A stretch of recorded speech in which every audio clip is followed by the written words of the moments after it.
नमस्कार दोस्तों, एक बार पुनः आप सभी विद्यार्थियों का स्वागत करता हूं। कई दिन बाद हम जो है हमारे इस फेसबुक पेज पर और यूट्यूब चैनल पर वीडियोस के अपलोड कर रहा हूं। मैं आज रिकॉर्डिंग कर रहा हूं कई दिनों के बाद में। पहले रीट का एग्ज़ाम था, लेकिन अब दोस्तों बिल्कुल फ्री हैं, इस वजह से आप पर वीडियोस जो है अब कंटिन्यू आते रहेंगे, कोई दिक्कत वाली बात नहीं है। तो प्यारे साथियों, सामान्य ज्ञान से संबंधित आज जो प्रश्न है बड़े इंपॉर्टेंट है, जो पिछली प्रतियोगी परीक्षाओं के अंदर वैसे पूछे गए हैं, तो उन पर डिस्कस करेंगे। और इस वीडियो को पूरा पैसेंस बना के देखना। जो विद्यार्थी नए हैं, चैनल पर आए हैं, सब्सक्राइब करें, फेसबुक पेज को फॉलो करें, वीडियोज़ को शेयर जरूर करें अपने अन्य ग्रुप्स के अंदर। लाइक और कमेंट आप कर दीजिएगा। बाकी जो विद्यार्थी व्हाट्सएप पर नहीं जुड़ रहे हैं, तो जुड़ना चाहते हैं तो जुड़ सकते हैं। इस नंबर पे आप अपना शुभ नाम और सिटी सेंड कर दीजिएगा। आप चाहे किसी भी एग्ज़ाम की प्रिपरेशन कर रहे हैं तो कोई दिक्कत वाली बात नहीं है। तो आइए साथियों, आज का पहला प्रश्न बड़ा इंपॉर्टेंट और बहुत ही खतरनाक प्रश्न आपके सामने है। अच्छा प्रश्न है, लेवल का प्रश्न है, शानदार जानदार प्रश्न है आपके सामने कि जयपुर में मीनाकारी की कला महाराजा मानसिंह प्रथम द्वारा लाई गई थी। कहाँ से? दोस्तों इम्पोर्टेंट है, शानदार है प्रश्न। लाहौर से लाई जाती है। करेक्ट आंसर लाहौर रहेगा। अगला प्रश्न देखिएगा, कौन सा गलत सुमेलित है? सुमेलित तो है लेकिन वो गलत है। पाबूजी का संबंध कोलूमंड फलोदी जिले से आ जाता है। मल्लीनाथ जी का संबंध गांगरोन से नहीं है दोस्तों, संत पीपा का है। तेजा जी का संबंध खड़नाल नागौर से है। इसके अलावा गोगा जी का संबंध आप कह सकते हैं ददरेवा, आपके तहसील आ जाती है सादुलपुर। इसके अलावा दोस्तों गांगरोन का संबंध मैंने बताया कि कहाँ से आ जाता है, संत पीपा का। तो बिल्कुल आपका करेक्ट आंसर तीसरा हो जाता है। उसके बाद जोधपुर का मेहरानगढ़ दुर्ग किस पहाड़ी पर निर्मित है?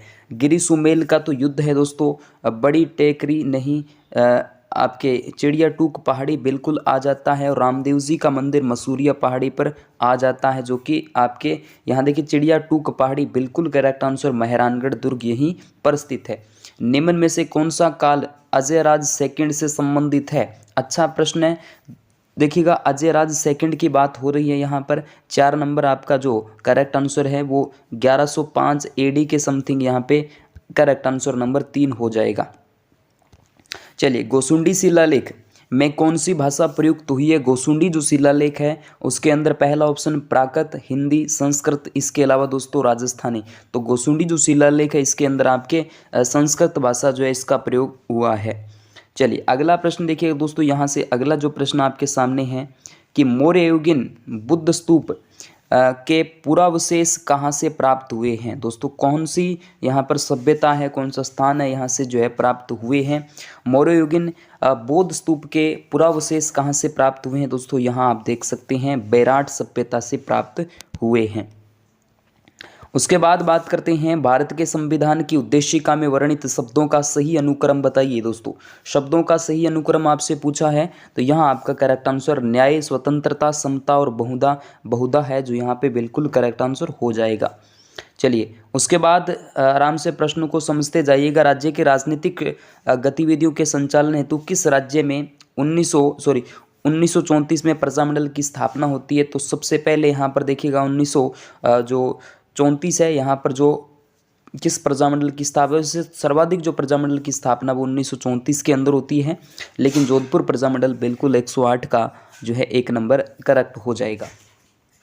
चलिए अगला प्रश्न आपके सामने, मेवाड़ के किस महाराणा ने अजमेर दरगाह के लिए 4 गांव अनुदान में दिए थे? अच्छा प्रश्न है, शानदार प्रश्न है। मेवाड़ के किस महाराणा ने अजमेर दरगाह के लिए 4 गांव जो है वो अनुदान में दिए थे, यानी दान में दिए थे? दोस्तों यहाँ आप जगत सिंह सेकंड का नाम ले सकते हैं। जगत सिंह सेकंड जो है बिल्कुल करेक्ट है। उसके बाद निम्न में से कौन सी जोड़ी सही नहीं पूछा आपसे? मारवाड़ उत्सव जोधपुर, ऊंट महोत्सव बीकानेर, हाथी महोत्सव जयपुर, ब्रिज महोत्सव दोस्तों धौलपुर में तो नहीं मनाया जाता। जहां तक मुझे लग रहा है इसका करेक्ट आंसर चौथा ही होगा। बाकी यहाँ से आपको बता दूं, ब्रिज महोत्सव जो है ना वो भरतपुर में मनाया जाता है, न कि यहाँ पर धौलपुर में। तो ठीक है। चलिए अगला प्रश्न देखिएगा।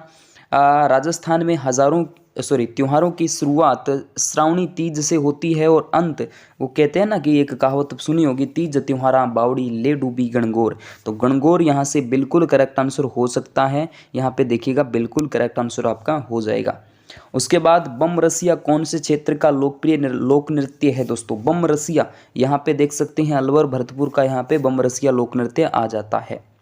उसके बाद दोस्तों डूंगरपुर और बांसवाड़ा क्षेत्र में बोली जाने वाली बोली आपसे पूछी है, तो बागड़ी बोली यहाँ ऑप्शन में है क्या? बागड़ी बोली, बिल्कुल ये रहा ऑप्शन, बागड़ी बोली यहाँ से डूंगरपुर, क्योंकि ये दोस्तों क्षेत्र जो है वो आपका बांसवाड़ा वाला क्षेत्र, डूंगरपुर वाला क्षेत्र बागड़ क्षेत्र के नाम से मशहूर है अपने आप में।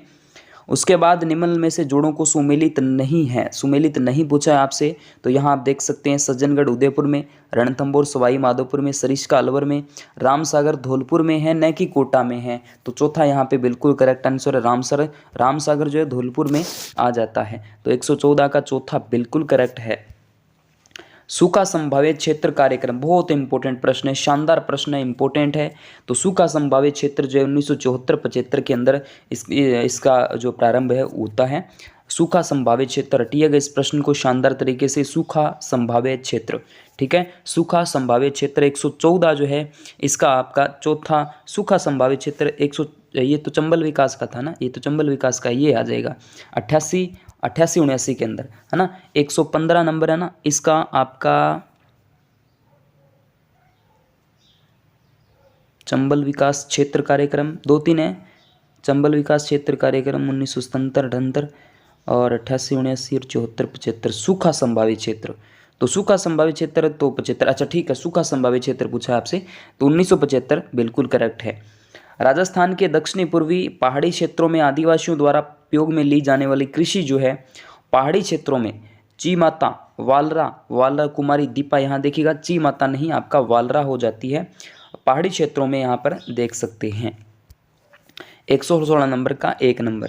उसके बाद वैवाहिक लोकगीत जो हंसी ठिठोली भरे होते हैं उनको हम, हंसी ठिठोली जो वाले होते हैं उनको हम क्या कहते हैं दोस्तों? यहाँ पर सीठने गीत कहते हैं। गंग नहर जिसे महाराजा गंगा सिंह ने बनवाई थी, किस वर्ष बनवाई गई थी? गंग नहर की जब भी बात आ जाएगी तो यहाँ आपका करेक्ट आंसर हो जाएगा 1927 की बात आ जाती है। चांद बावड़ी, अच्छा प्रश्न है, चांद बावड़ी कहाँ स्थित है? तो ये आभानेरी के अंदर है, आभानेरी दौसा जिले के अंदर आ जाता है। चांद बावड़ी आभानेरी दौसा की बड़ी प्रसिद्ध बताई जाती है। उसके बाद मांडव की पाल किसके उत्पादन के लिए विख्यात है? मांडल की जो पाल है दोस्तों वो आपके लिए किस के लिए विख्यात आ जाती है? तो 120 नंबर का ये आपका करेक्ट आंसर है, फेल्सपार के लिए। मांडव की पाल जो है वो फेल्सपार उत्पादन के लिए बड़ी विख्यात है, प्रसिद्ध है।